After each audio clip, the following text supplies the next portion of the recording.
Iraq को भारत का $545 million का एक्सपोर्ट और चावल सबसे आगे। जी हां, तो इस साल की पहली तिमाही में भारत ने इराक को $545 मिलियन यानी कि करीब 4,500 करोड़ रुपए का सामान एक्सपोर्ट किया है और इसमें सबसे बड़ा हिस्सा दोस्तों चावल का रहा है और इसके अलावा अनाज, फूड प्रोडक्ट्स, मशीनरी और फार्मास्यूटिकल्स भी इस लिस्ट में शामिल थे।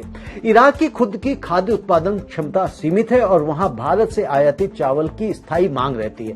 भारत खासकर बासमती और नॉन बासमती चावल का दुनिया का सबसे बड़ा एक्सपोर्टर है और मिडिल ईस्ट के देशों के साथ भारत के पुराने व्यापारिक रिश्ते हैं और इसके अलावा भारत सरकार की नीति भी है कि जहां घरेलू सप्लाई पर्याप्त हो वहां एक्सपोर्ट को बढ़ावा दिया जाए ताकि किसान को बेहतर दाम मिले और विदेशी मुद्रा भी है।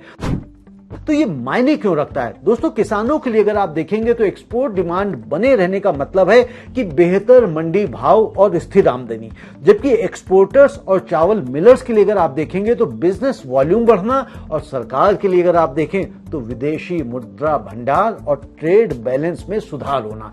इराक जैसे इंपोर्टिंग देशों के लिए अगर आप देखें तो भारत एक भरोसेमंद, सस्ता और बड़ी मात्रा में सप्लाई करने वाला पार्टनर है। कमोडिटी मार्केट के लिए चावल के एक्सपोर्ट आंकड़े एमसीएक्स और घरेलू मंडी भाव दोनों को प्रभावित करते हैं। अब यहां पर रिस्क और अपॉर्चुनिटी भी हम देख लेते हैं। तो दोस्तों अवसर यह है कि मिडिल ईस्ट में भारत की पकड़ मजबूत बनी हुई है और अगर भारत क्वालिटी और सप्लाई कंसिस्टेंसी बनाए रखता है तो फिर ये रिश्ता और गहरा हो सकता है।